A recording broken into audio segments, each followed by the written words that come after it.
everybody, and welcome back to the Legends of Runeterra World Championship. We are at the halfway point, which means we have 6 more matches to cover before we know the final 4 players that will be making it into the final day to vie for that World Championship title. Let's welcome back in our casters. We've got Freak and Casanova rejoining the desking. And Casanova, it's been a bit since we've seen you. What do you think of the action so far today? It's been crazy. As much as I've been hyping up the Americas, you know, it's a little bit calmer this time. I love that we're talking about SEA because they've been playing great. Japan is a region that I think has been good for a very long time in Runeterra, and with Yamato starting off strong with a win, I'm excited to see a little bit more. Yeah. Yeah. I'm especially always a fan of any time someone brings like their own decks. Like you know, I'm a fan of the Shihu lineup. I'm a fan of the but especially the fact that Yamato's bringing darkness, the only darkness deck here. I'm a huge fan of that. We were just talking a little bit about what things look like when it comes to the standings, but let's go ahead and cover the format once more in case you missed it at the top of the day. We are covering Group C and D today in a round-robin format where the top 2 players from each group will be able to make it to the finals bracket, which is a single elimination best of 3 matches tomorrow for day 3. So these matches mean a lot when it comes to where people stand right now. 4 players across the board sitting at 1-1, and we have another matchup, Freak, that's coming up next that could be a 4-way tie. Why don't you talk about these players? Yeah, so Alan to me is, if you tell me a single player that you have as a favorite to win the entire tournament, he is the player I choose. The man is incredibly cerebral. I don't think there is a perfect Legends of Runeterra player, and I think Alan is kind of as close as we have gotten so far. That said, his flaw is probably slightly overthinking and maybe slightly over controlling every matchup, even if it's not a control matchup. I think that's where his flaw lies, but he's really smart, understands the game at a really deep level. He's been outstanding for basically ever. But he often overthinks his lineups, and that can be his downfall. Like I said, he's a bit of an overthinker, but a really good player. Yamato, I do not know much about, of course. It's very difficult to follow the Asian scene overall. They're often not on Twitch and other places, but I'm impressed with what he has brought. I think he's got a couple of really good decks, and he's impressed with his play so far as well.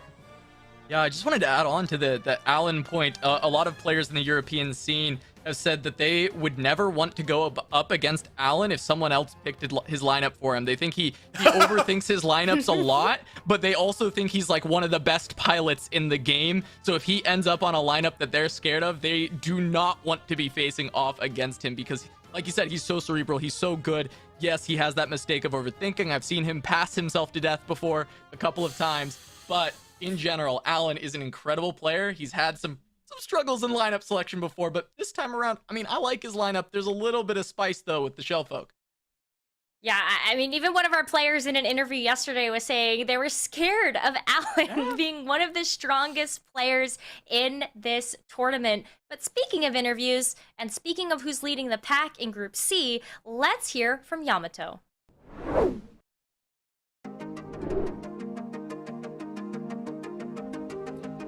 ヤマトと申します。日本出身です。いや、もう本当に緊張半分、ワクワク半分って感じですね。やっぱりアジアを代表して戦うので、そうですね。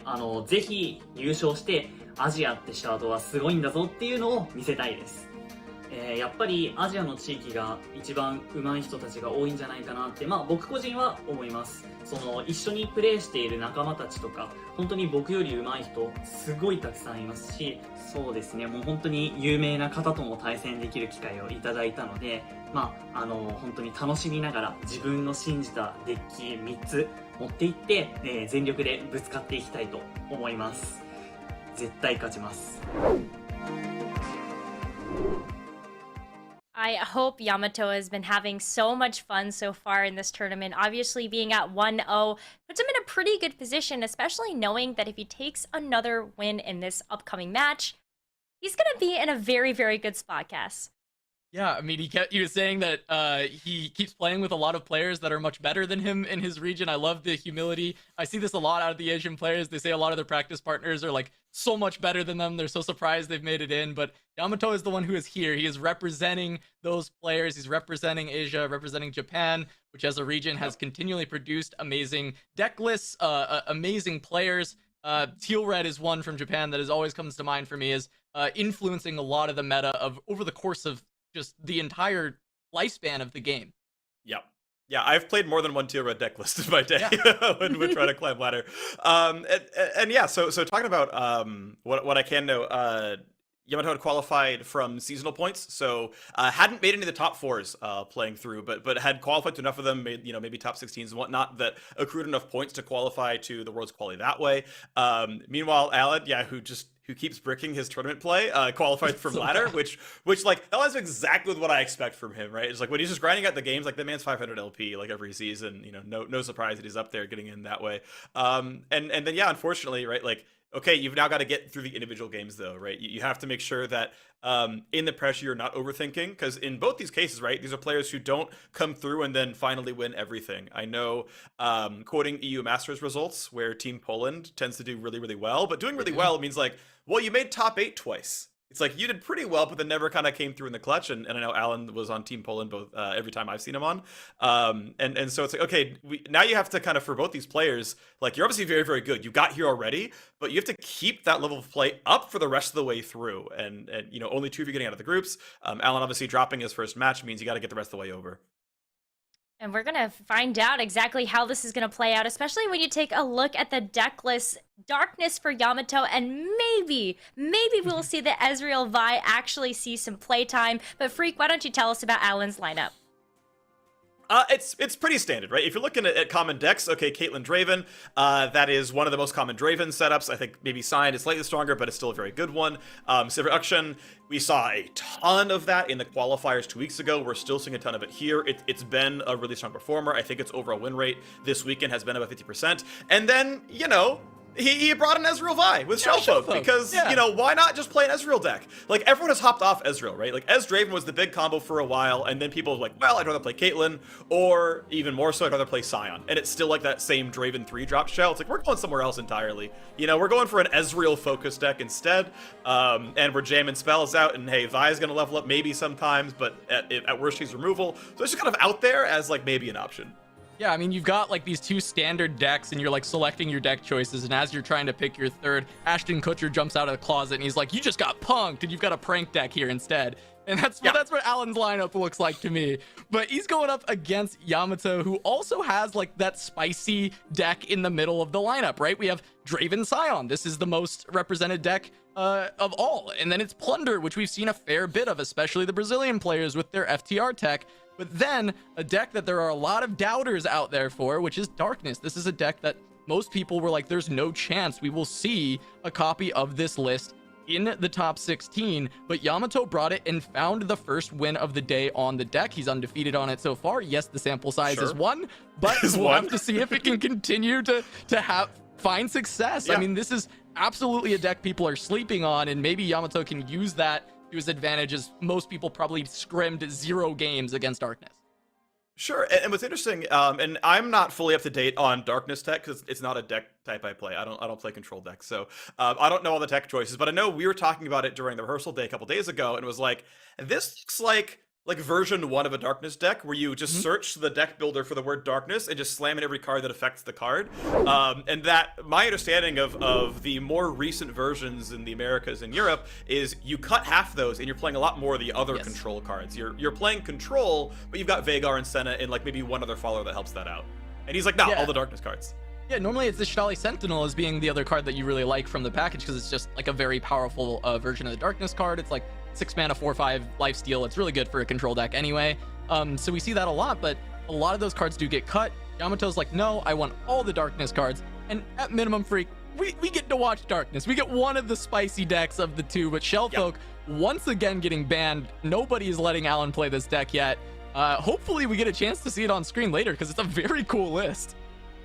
It is, but yeah, it's 2 for 2 on bans. So Alan, and I will say, right, as much as you can mock the like random decks coming out, the best a deck can do kind of is get banned, because that's a win. It feels bad to not get a win on it, but it's like, well, it means they were the most afraid of that deck of all your decks, so it's on paper the best deck you could have brought. And that can be because they're unfamiliar. I know from my side, playing a little bit of competitive LOR in a tournament format, it's like I I almost had to play against Rubenzu, playing Ruben Pile, and I'm like, I'm just gonna ban that because I have not played against it, and it's your deck. So we're banning that one and moving on, and that's not how the bracket went up, but like, that's the read a lot of the time, is like, I know I don't have reps here, so that surprise, yeah, it doesn't give you much more than a ban, but it means your other 2 decks, like Ezreal taking up a slot doesn't matter, Vi taking up a slot doesn't matter, you can play the 2 best decks in the metagame, and pull a ban, and you're like ready to go. Like that lineup construction can work really well. Yeah, it's fantastic when it works out like that. I think, you know, a lot of times people, when they see a deck they're really unfamiliar with, they go out of the game theory of what deck is the best to ban, right? They go into exactly what you said, where it's like, okay, I don't know if I can beat this deck. I don't know if my matchup is better. If I misplay, is my matchup suddenly worse than it's supposed to be, or worse than whatever those other matchups that I'm more familiar with is? You want the known quantities. When you get something like Shellfolk, that is a newer deck that, again, like Darkness, probably didn't get a lot of reps of scrims against that deck, you're gonna be feeling a little bit uncomfortable. The other 2 decks are 2 of the most popular. Like, at least I know what I'm running into. Alrighty, well, here we go. As we get the early pranks online, and yeah, we'll see how long he wants to wait to find out what's at hand, but it's really good to see that many 3 drops with 2 tri-beams for Alan. That feels pretty good overall. Okay, yeah, some fumes kind of need to happen there. I don't think you get to let that card hit more than once, or even 0 times, obviously. Absolutely not. Letting those darknesses get buffed before the Veigar even hits the board is huge, right? We have another catalyzer in hand, so Yamato's gonna really want to be able to get that damage in, try and get those buffs prior to getting the Veigar on the board. You can stun it? Should not be allowed. Yeah, I was gonna say, I'm like, how is Alan gonna want to deal with this? You normally want to develop your champion, but he's got the double sentry. You just don't let this thing strike. Like, he should be able to prevent it entirely. Now, the only awkward part is that on round 5, open attack is going to get through unless something gets top deck. Tri-beam isn't slow, the champions can't force it to die, so that, that's going to look ugly pretty soon. But yeah, typical Alan, right? If he gets to open a pass, he will. And he's like, well, now I beat down development, so I'm probably not going to open pass, so okay, Jordan is the board. Great. Tri-beams are both up to 3, I believe. Actually, no, wasn't the first Sump Fumes a 3, so they're both up to 4. Right, Sump Fumes on yes. on yep. 2. So Sump Fumes on 2. We have 2 4 damage tri-beams. 4 damage is pretty good too. There are some crazy hits you can get at 4 mana. The one that I always love to bring up is the Ancient Crocolith. Get the 7/7. 4 mana 7/7. That's never been bad in any card game. No, absolutely not. But I do think we'll continue to see Alan stack these up considering this hand, because I mean, it's all 3 drops. It's just a consideration of, does Alan have priority targets he has to kill? Because maybe he'll part with these if like a Veigar hits the board, right? Like then he's like, okay, well, I guess I'll just use this no matter how strong it is, because at this point it will just kill him at any time. Oh, Yamato. Wait for the plays. Yeah. Is it gonna be the open attack? That's the big thing, right? You want this catalyzer, but you also have to imagine Alan has to have something, right? Like this is a deck that runs a lot of removal. He didn't have any traction with the spider back on round 3 because he was tapped out. So like you don't have a read, there's no Flock because Flock wasn't even playable at that point in time. Yeah. And then beyond that, it's like, hey, Draven swung and hit face, but obviously. So yeah, open attack. Do not allow the tri-beam. Do not allow the thermo. Like a second spider obviously would have been a possibility. So that's going to be a trade, and Draven doesn't want to kill himself to a 3/4. Even with the spinning axe available. Now again, you can still tri-beam that. I'm not saying you want to for 4. You've still got 3 more ways to buff it. You can get it to 7. I know 8 is a number that people really, really like. I think 5 is another big break point. Like 5 and 8 to me are the break points that I've seen talked about the most. Where it's a big step up over the number before. Yeah, you generally don't want to keep going higher too, because sometimes you get misses up at 10. There's like there's a lot of those like top end of the region things like Plaza Guardian, which are like, I mean, it's fine, right? Like you get a 6/6 with quick attack, it's good, but you can get some even more high impact hits by going just a little bit lower. A little bit lower, you get some better cards. Like you could sometimes get a 6/6. That's true. That's and true. It's like, I'll just take Farron, like just give me an 8 drop. That's almost always good. One big point I wanted to bring up about Yamato's open attack as well. Because this is Draven Caitlyn instead of Draven Ezreal, they run the Sump Fumes and no Mystic shots. So open attack gets even better because a lot of the removal is at slow speed. So Yamato wants to be dodging everything else. He's seen 1 Sump Fumes already. So So either it's second Sump Fumes or a Get Excited, or else he's getting that Catalyzer through and he's getting that extra damage. And so we saw, of course, the result is he does get that extra damage. These Darkness do 3 now, which is an important breakpoint in this specific matchup. It hits Draven, it hits Caitlyn, it hits Sump Dredger, it hits Station Archivist, it hits just everything in this deck once you get it to 3. It'll hit Twin Blade Revenant, which you don't really want to have to hit, but you know, it'll at least do it. You'll hit it. Yeah, we'll do it. Yep, of note, only 2 Sump Fumes in the deck, so only 1 left. 3 Get Exciteds, though, so you gotta imagine, like, odds are that, you know, if you're kind of reading a hand, you expect Alan to have, you know, a fast spell at this point in time. Like, odds are he's got one. So that's kind of going to be in your mind. We know he doesn't, but that's going to be in Yamato's mind a lot of the time here. Yeah, Yamato's going to continue to play around a lot of these pieces of removal as he needs to. And the Veigar, he probably wants to play, but it is going to be rough to find a good time to do so. You know, Alan has played so many 3-cost cards, so you have to have in mind that, okay, the Tri-Beam's going to be big enough to kill my Veigar. That's probably expected. You have to play around Thermo. That's another one that you're really paying attention to. The Flocks are more like, sometimes you're okay to be like, if they have it on a Flock, because then it's like they have Sentry and Flock. They have to have both cards to do it. So sometimes you're okay with the 2-card combos to play a little bit loose into, but the fact that there's so many different threats that can kill Veigar right now, I expect we'll see some slow plays. I guess the other side of that argument, though, is he is sitting on a Rekindler in hand, so he might be open to just like throwing out this first Veigar and being a little bit loose with it. And we do see him do it. And right now, I think you're also looking at, from Yamato's point of view, yeah, there's the first Tri-Beam at 6. He's like, that was in the opening hand. Okay, ow. And, you know, That's kind of scary. But Alan can't grant it Overwhelm, so it's really just a 4/6. Because you're always chumping it kind of anyway. It's a 4/6 that's never going to die to anything, to be clear, you know, until Darkness gets a lot bigger, but it is a mandatory chump 4/6. Yeah, I mean, it's a mandatory chump 4/6 that will not lose HP on its attacks because you're not playing anything higher than 4. So it's like you have to block it or you take 8, and it's just clearing everything for free. Ooh. And then you spinning axe it and you get, you know, screwed anyway. But, you know, yeah, it's a bit too big to die to Darkness is the big thing. Yeah. That thing's a menace. It's a problem on the board. Like, you don't want to deal with that. Splinter Soul shenanigans? No, okay. Just I wish.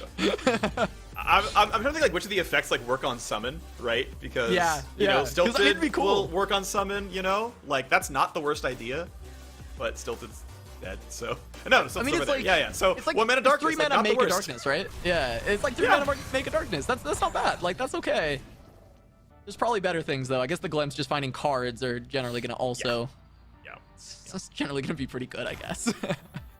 Seems pretty good, yeah. So yeah, you could pop Dark Bulb to get one, or you could pop your Stilted to make him cheaper. Yeah. You know, then they're all... But you're generally not that hurtful for mana, so we're going to move on for this one. General card draw going to be around. We do have a dead Veigar, so Rekindler will bring back Veigar. As far as Darkness damage, we've hit, what, 1, 2 Darknesses? So we're at like 6 or 7 out of the on Veigar the total, XP. Yeah, the total damage should be 6. Total Veigar XP. Yeah, it should be 6. Yeah. So, you know, we need 2 more Darknesses to hit something to get there. We'll see if that actually happens. And this swing is not bad. Yeah, I will say, as far as like the progress to leveling Veigar, Yamato's in a decent position for it, right? Because he's going to create another Darkness with Rekindler. If for whatever reason that Veigar can stick to the board, then he's going to start to get to the point where level up is inevitable. But he's also got some draws, as we mentioned, with this Glimpse Beyond, and he can just find more tools to create more Darkness. Like, it feels like an overall pretty good position to be in for Darkness. However, Alan's got some scary stuff on the other side. Goes Pokestick. I'm a little surprised you poke there, only because how are you getting Withering Whale value otherwise?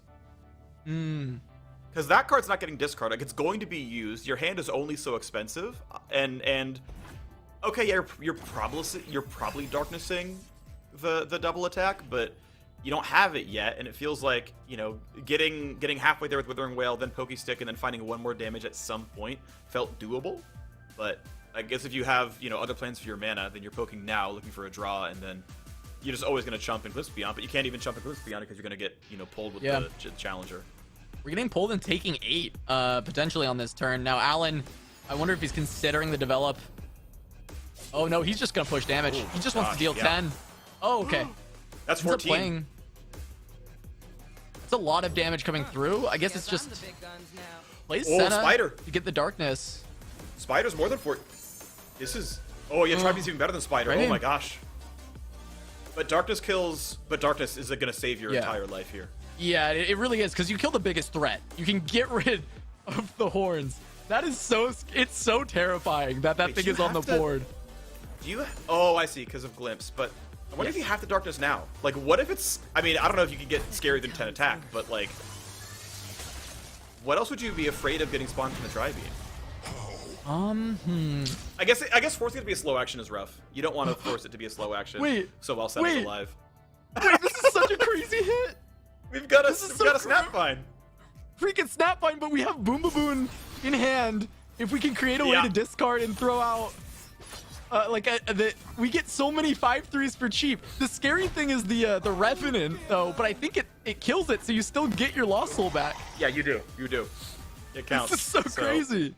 So we're getting some value out of this one. The Aloof Travelers are basically keeping the same stat line they've already got.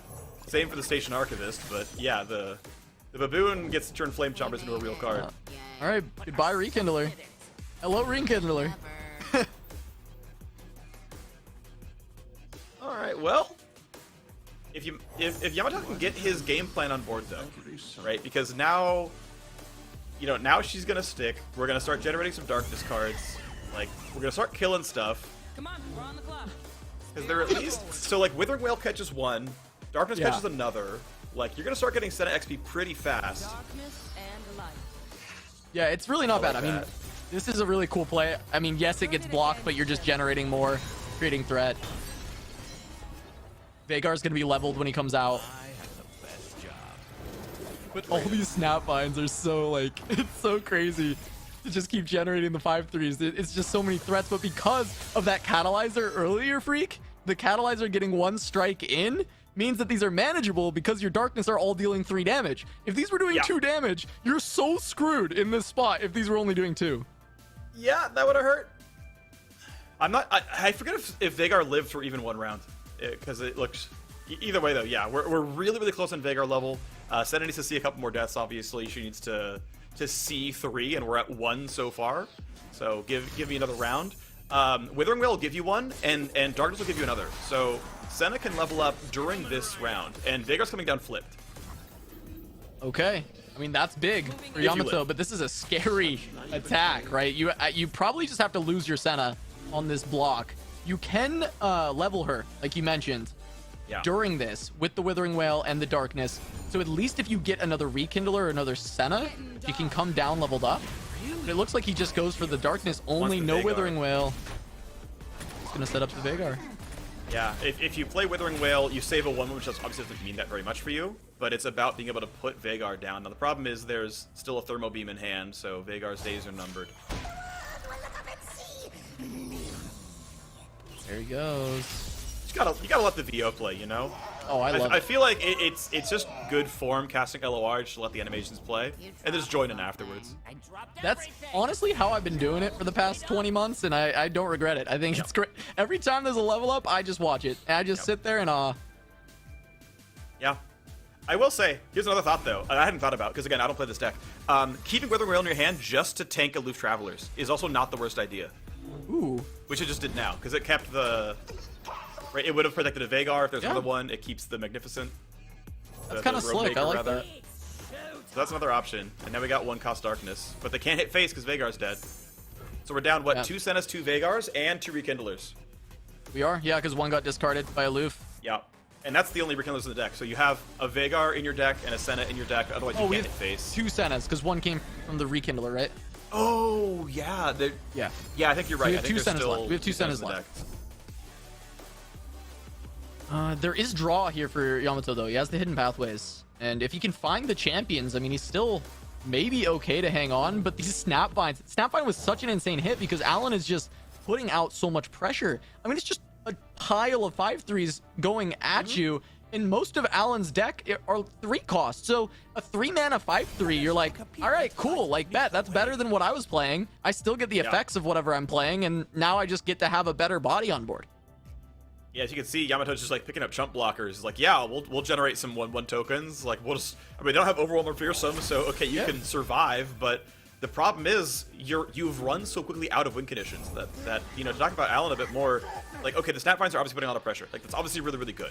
But also, every champion has been answered pretty much instantly. Like, the pressure made Senna block so that, you know, she couldn't do anything else and you know, generate more value. Veigar got instantly thermo beamed. Like, they're just not living. Yeah, I mean, you have to try and find one to start to get back into this. At least the darkness being able to be generated with the hand is helping to cull these a little bit. But guess what? Another one. We just have more snap vines over and over again. And Yamato's out of answers. He's out of answers, and he has to start digging. Hixtali Sentinel helps, but it's just going to trade with one snap vine and give you a little healing. And it gives you a darkness to remove another. So it effectively will deal with 2 snap vines for 8 mana, which Alan can create 2 more for less. Yeah, but it'll also, you know, deal about 5 to face. Like, once this 3/2 hits, you're gonna upgrade the power. So, you know, there are parts that are going, and I will say, like, Ravenous Flock, I mean, you are gonna probably Spider Flock the Sentinel, and it's just gonna die right away. But you've got a prank. Problem is, like, I guess we're out of discard synergy for now. Okay, those get excited. Now you've got discard synergy. Archivist is gonna look pretty good. Fleeting, get excited. Probably Yeah, I mean, you have a get excited in hand already. Lethal. It's more exciting than an unsolved mystery. There is a bit of healing in this deck, so it's a little scarier, but you have 3 Lost Souls in hand, so why not, right? Like, why not play get excited? There's no downside to the discards. And I think you're gonna get excited units, I would guess. Most likely. Because getting rid of a blocker for a 5 attack unit is better than getting damage to face. Yeah, But it's also, the it's worth classic- noting, right? You know a get excited to the top 5 of your deck. It doesn't shuffle, right? Or does it? It doesn't. Archivist. It doesn't. Yeah, so you also you know can you're draw 5 rounds away from drawing another get excited and having lethal with that. So as far as you know, you win in about 4 rounds.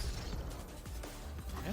Just gonna continue to remove the board. It's the classic aggro thought process, actually, of how much does my spell do if I send it to the face? How much does it do if I send it to the board? Whichever number is higher, that's where I send it. It's just it's entirely just the entire purpose of being an aggro player is thinking through those lines of play every single time, is like, how much damage am I doing to their face with this play?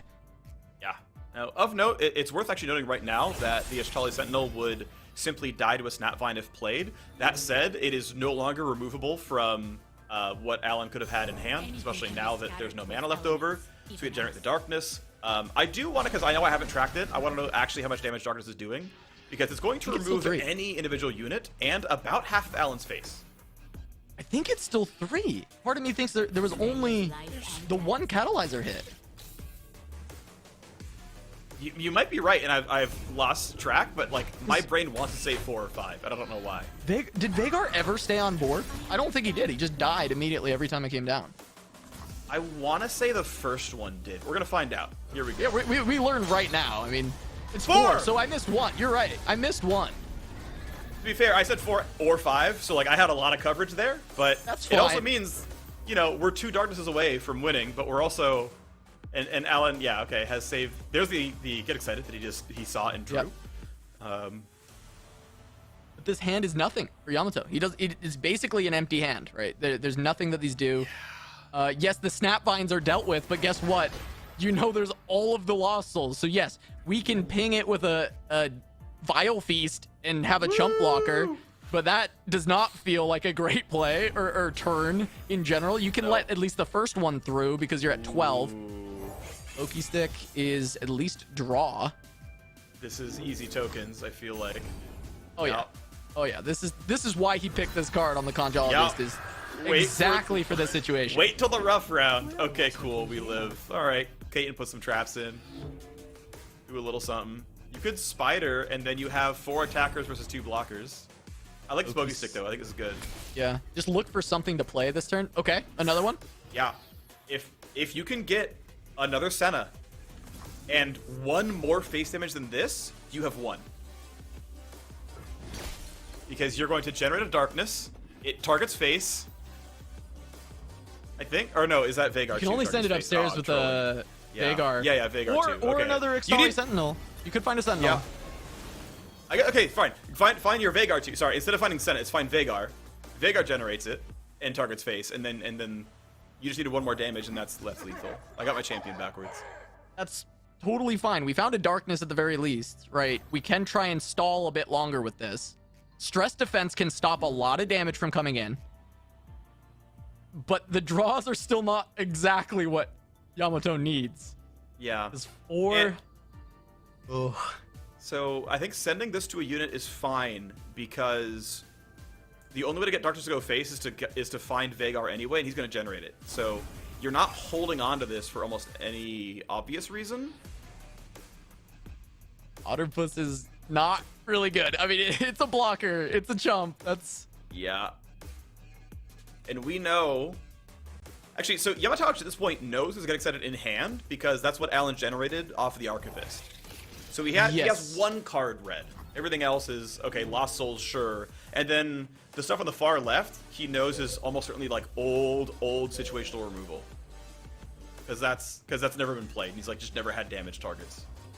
Yeah, he can have a pretty good read. Yeah. At least minus the 2 cards on the right. I think Yamato, he knows that there is a Get Excited in the top 5 and 3 cards have been drawn. So he's certain that Pretty confident. It's likely that it's there. Like, you play like it's there with that knowledge. Yeah. And meanwhile, Alan knows that the prank on the far left. And the rest of the draws have been pretty recent. Like, that Stress Defense was like a round or 2 ago, so it's literally any card.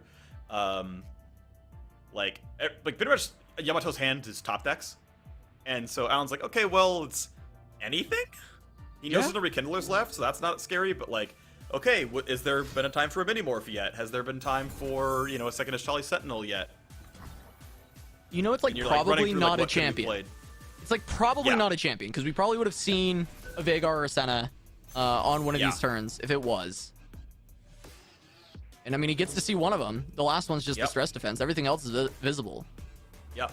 And almost any unit that he plays is going to generate some other value, so they would have been played pretty much instantly.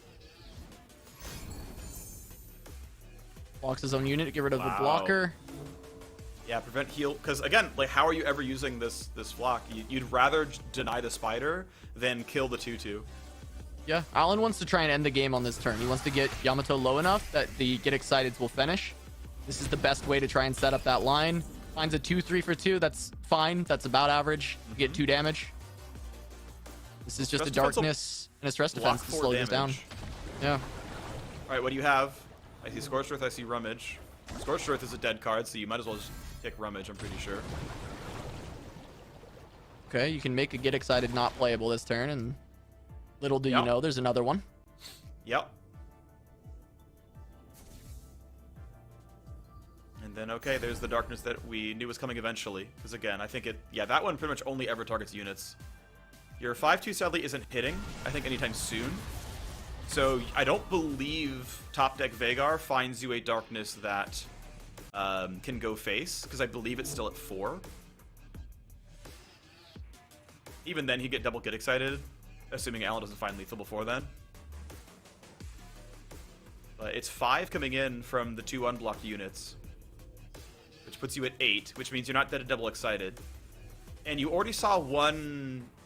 No, you didn't see an early Get Excited, right? The only one that was played was the fleeting one. So the chance at 3 Get Exciteds is there. Alan just passed that. So why not swing? It feels like it doesn't matter what card Yamato has as the last card. The swing is always good there. Yeah, I don't understand why you wouldn't swing. You need to put pressure. Can drag 1, Caitlyn's first attack. What could you possibly be afraid of? And you need to be pressuring Yamato. Like, if he keeps top decking, eventually he's going to find a way to kill you. He almost just did, right? This darkness is going to put Alan on 1. Now he was holding like Pokey Stick out.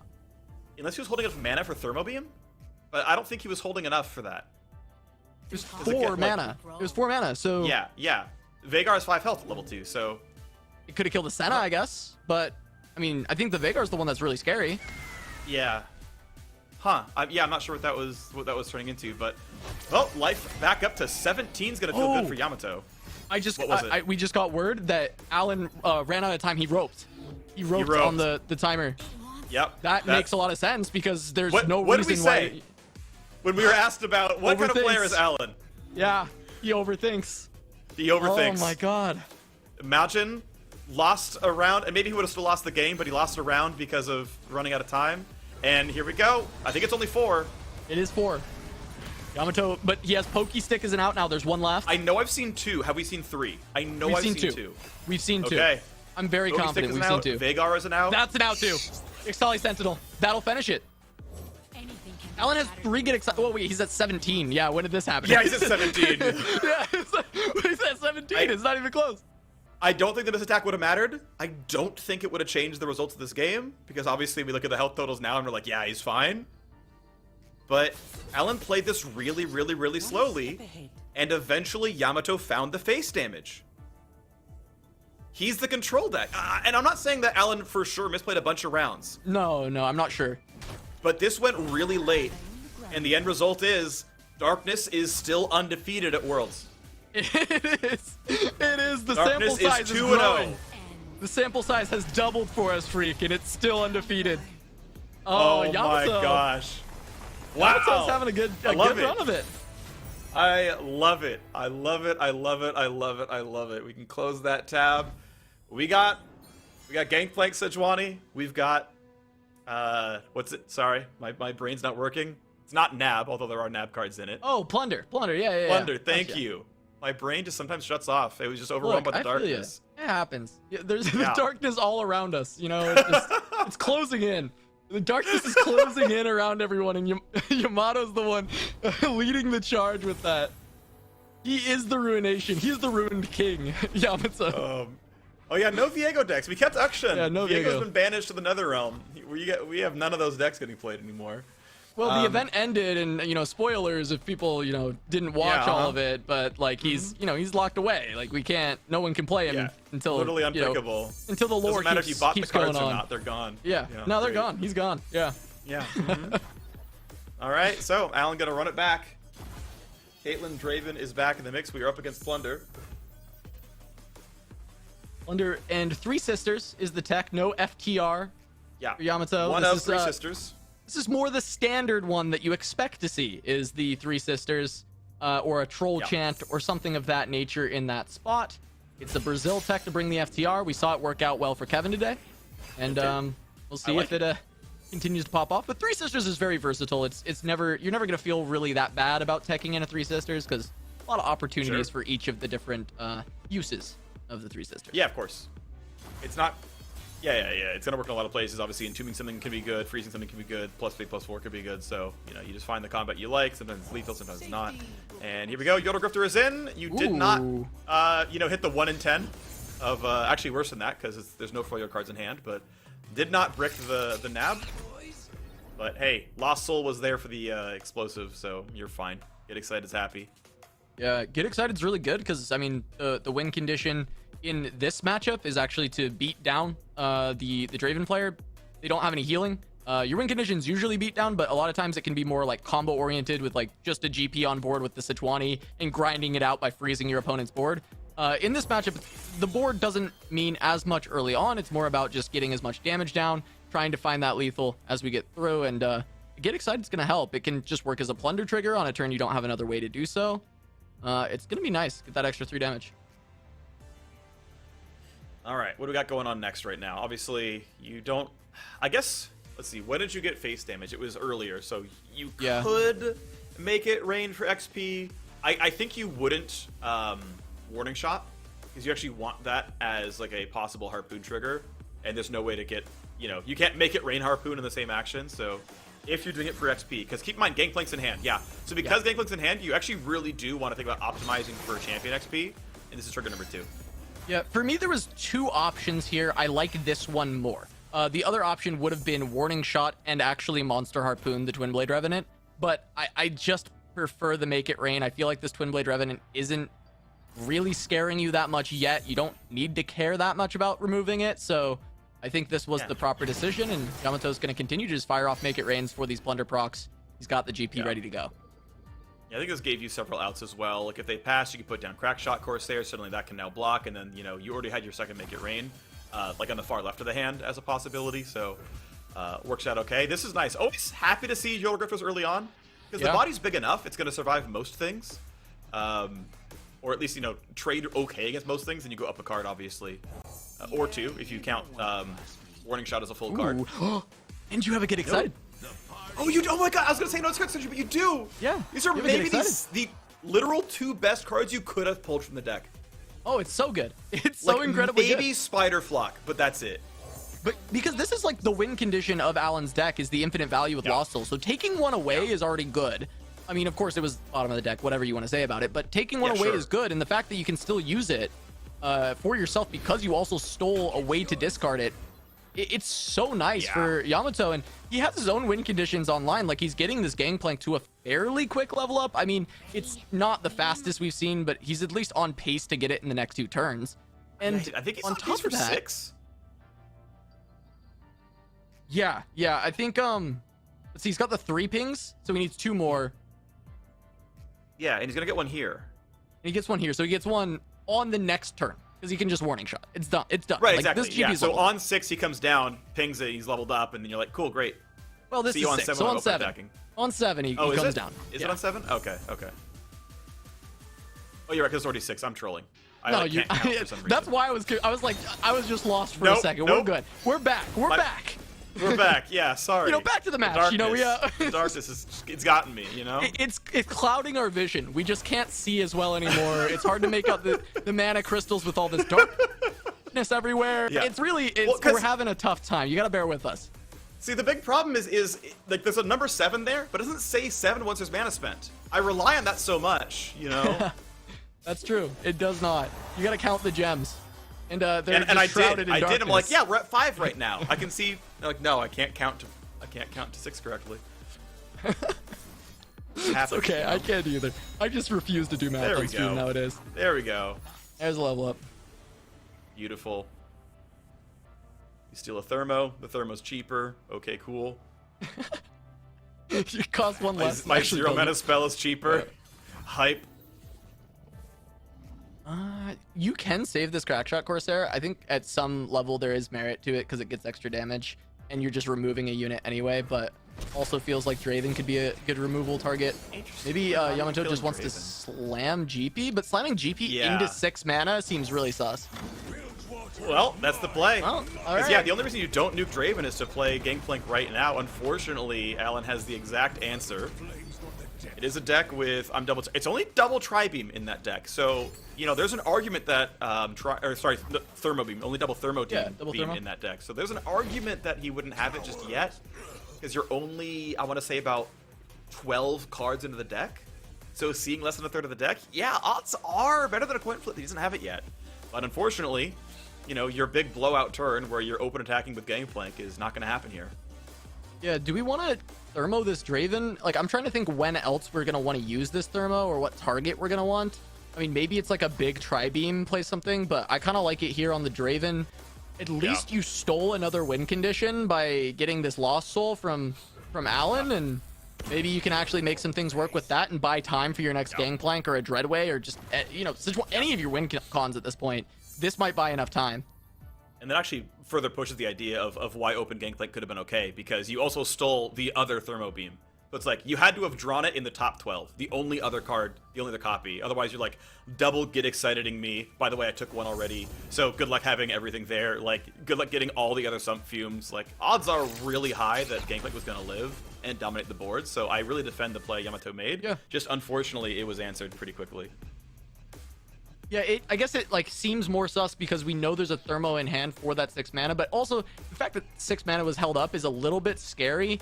I don't mind the hedge though, especially considering that your hand state was good enough that you can win even if the GP dies, and if the GP lives, you're basically guaranteed to win. Let's see. We do still have this extra nab available. Some team's going to take out the first BMM. But we do have another one, and we have this Twin Blade Revenant. Can just go in, try and get a little bit of damage out. Alan could just stun it, try and play these 3 mana cards to continue to stack up these Tri-Beams, though.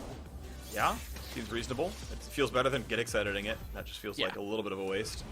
But worth noting that Yamato's hand is a little empty. Obviously, you can get a refresh. You can maybe pull another good unit and feel good about it. Okay, that's good. Never mind. We can plunder a whole bunch of cards. We're happy. Suddenly, we can nab a real hand.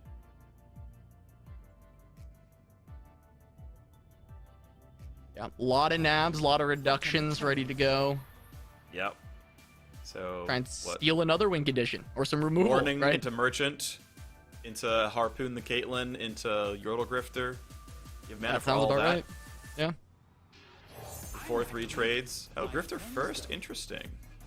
But you can discount the cards for more. I guess I wanted to hold on to the warning shot as long as possible.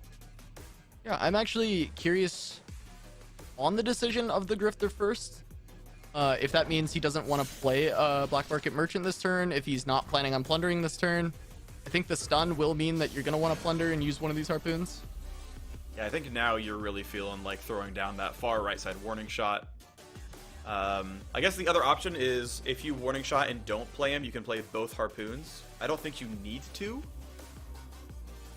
End of the day, I think you're still happy to trade. Like, okay, gonna go for the Sentry play instead. Actually, not in a rush to nab cards. Which, I mean, I guess if the cards you already have work, then it's fine. I'm really curious about what the targets are for the harpoons that Yamato really wants to focus on. Is it just going to be Lost Right. Souls when they start getting played for 8? Is he worried about Tri-Beam pulling out something that is really scary and game winning and he wants to make At this sure point, he has a yes. removal option? Keep in These are mind- probably the things, yeah. There's 2 cards in Alan's hand he's had for a very, very long time. Like that Get Excited and Tri-Beam, I think, were the opening hand. And so if Yamato's like, I know what deck I'm against, these cards have been in for 9 rounds. Yeah, I'm holding Harpoon for that. I could totally see that, and that makes absolute sense to me.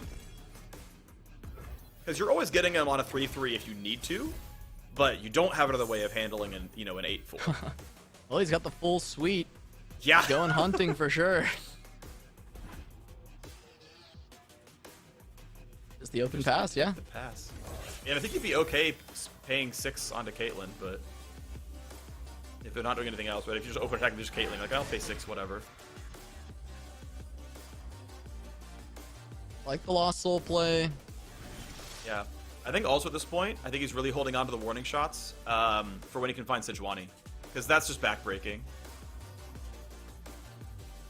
That's true. Being able to just perma get the freeze once you have the sedge. You don't have a lot of other options for that right now. Your hand is a little sparse. In front of me. You'll figure it So out. it could be You always just... do.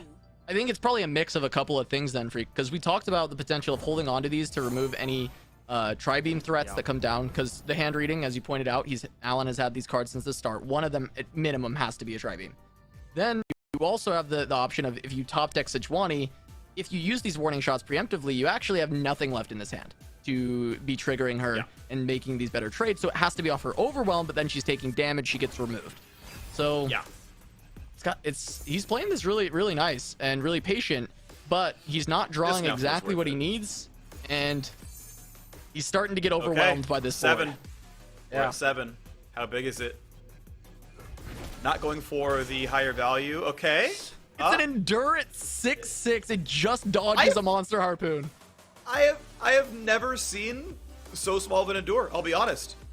It's a baby She's like- Endure, They're like 12/12s normally. but it's the perfect amount of health, too. It dodges the harpoon from dying to just one of them. It's like so obnoxious for Yamato. That's okay. We're gonna warn. We're gonna nab. What do we get? It's a flock.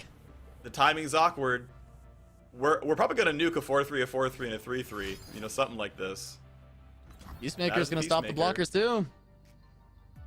All right. Are we nabbing it again? I guess actually, if right now you layer harpoon, that means you can flock the 6/6. I'm not saying you really want to, but if you're thinking about it that way, but honestly, every point of removal is removing 3 to 4 health anyway. That's not bad. Aloof's a great draw. That's a really good steal. Good. Oh, which one's it getting? Oh, the Sedge! Sejuani! Oh, Wow. no. How bad does it feel that you're this deep in your deck, you finally find Sejuani, it's instantly gone. But also now, I feel like you ought to think about how much mana you're holding on to. Okay. I guess with blockers this is good, because you can block a 3-4 with that. Okay. Yeah, we just block. I guess it's going to get pulled by the Revenant, and then you just have to chump somewhere, set up for the flock. You probably just block the most damage. Go on to the Sump Dredger. Kill a 3-3, kill a 4-3. Chump the 3-4 because you're probably flocking it, or no, maybe chump the 6-6 because you're gonna. I think chump the 6-6. You take more damage right now, but it lets you use flock. And you flock it. Yeah, I like that line as well. These two removals make the most sense, right? The champion that's going to continue to put more effects in, the highest Yeah. damage dealer, and then Chump and Flock. You know that your next turn you can play out the Twin Blade Revenant and then draw with Betty Croaker and try and find Nice. a little bit more. Now, the one downside is you're at 6 health here. Now, you know you took one of the Get Exciteds. I don't remember if you saw a second one cast already. I think we have. So I think you know Alan only has one Get Excited left. That's accurate. So you're actually okay being at 6 because there really isn't much more face damage than that. Yeah, not a lot more burn come out. Losing your champion feels so terrible, though. I mean, if you still find a GP, you find a Dreadway, something like that, it can really turn this around. It can save you. Brokers are going to let you draw.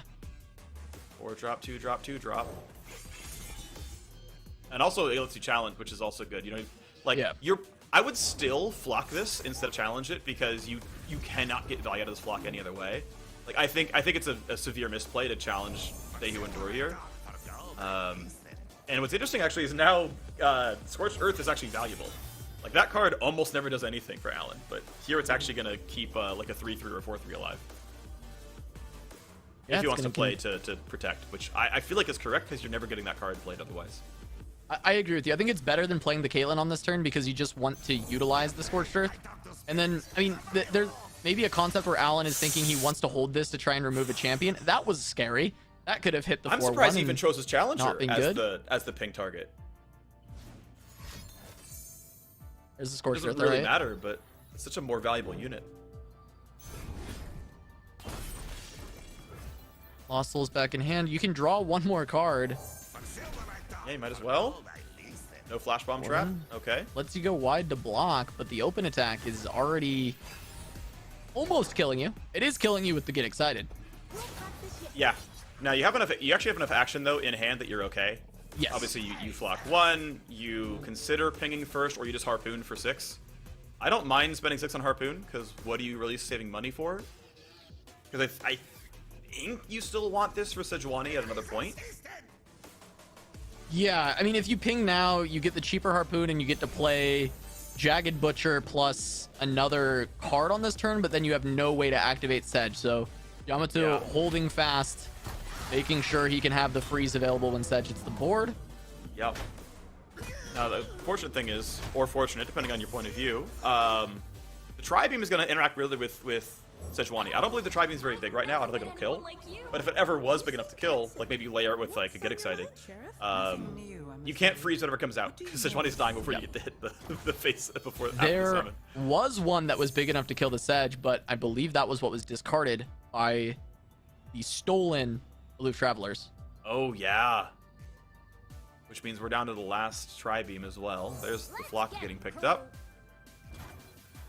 Now we're not really anywhere near lethal yet. Sejuani can, yeah, you're like, hey, how many cards gonna bait out? Nope, Alan's gonna hard pass constantly because the blocks are all fine. All right, here we go. Holding on the entire game to finally get a freeze alongside the Sejuani to take board control back because he's never had it the whole time, Yamato. And now, here we go. Get excited. Is it a Tri-Beam setup or is it a flock setup? Oh, I wonder. I mean, either way, right? 3 damage is enough to set up the flock, but I'm wondering if the Tri-Beam does enough damage with that Get Excited. Because he has been playing a lot of 3-cost cards this game, even though that was a newer Tri-Beam. Okay, it's only no, at it's 2. It's really brand new. It's So we'll do 3 now. Yeah, we'll do 3. Says, okay, and now that means you can flock Sedge, which means she's gonna die before there's any. Well, I guess yeah. If you see flock, you just warning shot. So you're always gonna freeze the board.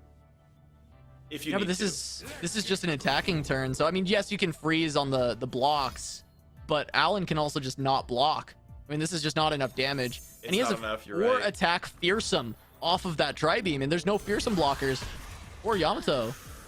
Yeah, Caitlyn's gonna live. You can chump some of it, but not all of it. I don't think there's 2 anything in the units getting deck. through right now. It's lethal on board without a draw. Okay, yeah, he's dead. We're going to a game 3, freak. We're going to game 3. Let's glad. go. Alan picks it up. I was worried for him a little bit. I was worried for him. Yeah. It was looking like we were That going to got have him close. drop in again, but he does tie it up, and now he just has to beat Plunder one more time. Sivaruk Sean. That's the last deck remaining. and I got to see it happen. Like, I want to see how it goes. Obviously, Alan off to a rough start, lost his first match. Able to, he did go 1-1 with the Silver Akshan. He lost to Big City, but he beat Zoe Nami with it. Is Caitlyn Draven's one that let him down, as he couldn't beat Zoe Nami the back way through. So now turning it around, and seeing, Caitlyn Draven again at a 1-1 scoreline. No, sorry, yeah. Caitlyn Draven finally gets through with the win, so now we get to see if Silver Akshan can win before a loss, basically, and see if that one can come through for him.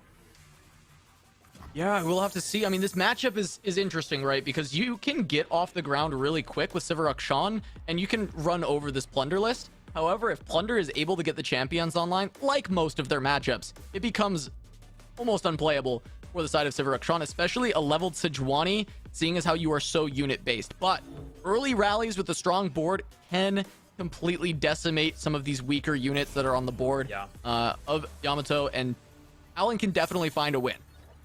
Some of that looks good too, right? You've got a 1-drop on curve, you've got Akshan ready to go. Also, you've got a barrier for him. You're attacking on odds, so he's got barrier on 3 to swing it again. He gets a strike to lower the cooldown, he gets targeted to lower the cooldown, or the countdown specifically. Like, that's all gonna look pretty nice.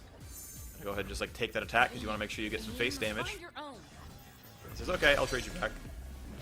Yep. More conservative from Yamato, not having a champion in hand, so we didn't see the turn 1 warning shot to try and get that going. And still going to be able to hold on to these warning shots a lot longer because he gets a nab. And yeah, like you said, great steal. Having some more early game, and it's a fearsome blocker. So there's a lot of really good that comes out of that, and it's going to counter this attack so well. Huge. Wow, that is obviously such a lucky nab that suddenly, well, never mind. I guess we're passing. Yeah. No There's gets a Dreadway. connected, no nothing. Redway's a little early. Still need 4 turns of survival to get to that one, but you do have a nab in between to try and smooth out this curve, because the warning shots plus the Dreadway, it's a pretty tough hand, but these nabs might be able to save it. And Sharp Sight for 0, that can be backbreaking as well later on for Alan, because he will not be expecting to have to play around a 0-mana combat trick.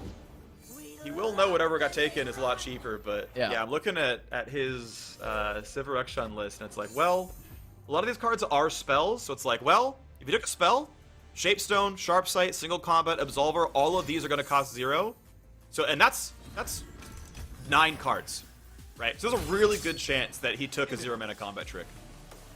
Okay, well, maybe we'll see Alan play around it then. At least play a little bit with it in consideration. It's hard to fully play around something like that. Still 9 out of 40, right? It's tough. Yeah. Or 30, 34 because you never pull a champion. But still, good luck with that. We might see just right, consideration to like, hey, there's a combat trick. And yeah, it doesn't even matter. It's 7 and he mana. had 8 mana up. So. It could have been anything. It could have been absolutely anything. We just run into a situation where it was meaningless. Put in. Yeah. All right, well, there's that sweat off your brow. Everything that's been nabbed has already been revealed. This is going to be not a bad look here either. More XP for the champion. Get rid of a 3-1. Okay. There are 3 Waking Sands in hand, ready for an attacking turn. That's a lot of damage. If there aren't any units here, it's actually just lethal, outside of the fact that you can obviously harpoon one. Is he going to just put another one in too? I wonder. This is going to be a draw. Yeah, it's going to be a draw. His hand's too weak. It's a draw 99% of the time.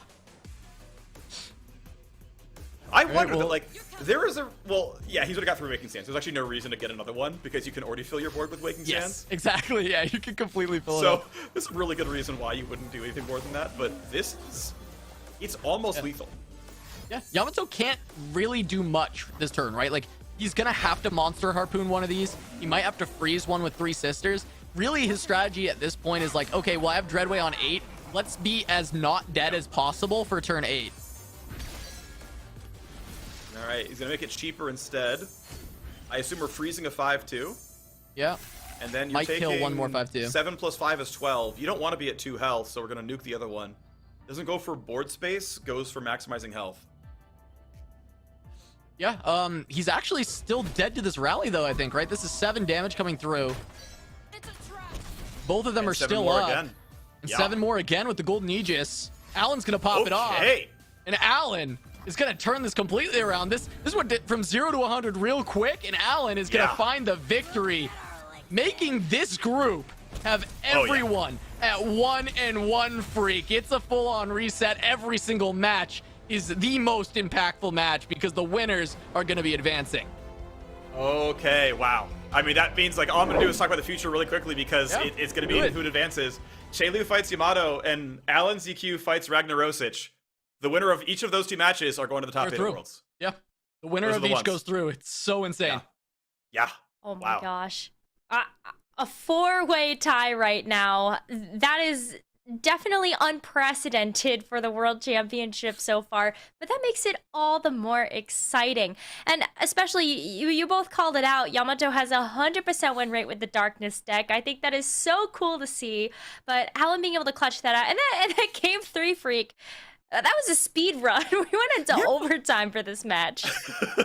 That was cool to see, right? And Alan playing like the aggro side of the matchup. It's like, all right, we're gonna play efficiently, and I mean the last line of the last round was really good. It was very, very smart, identifying, okay, how much can I spend, and to still have a rally lethal, right? That I'm not just gonna throw down 3 sand soldiers and say screw it, it's gonna be good enough. It's like we're keeping a 3-2 down. We're gonna give someone barrier as well because I want as many of these things to stick as possible, so that I can then rally for 4 mana and then still finish the job. So I think that was a really, really intelligent round. I think that was really, really smart foresight to play a very intelligent, aggressive round.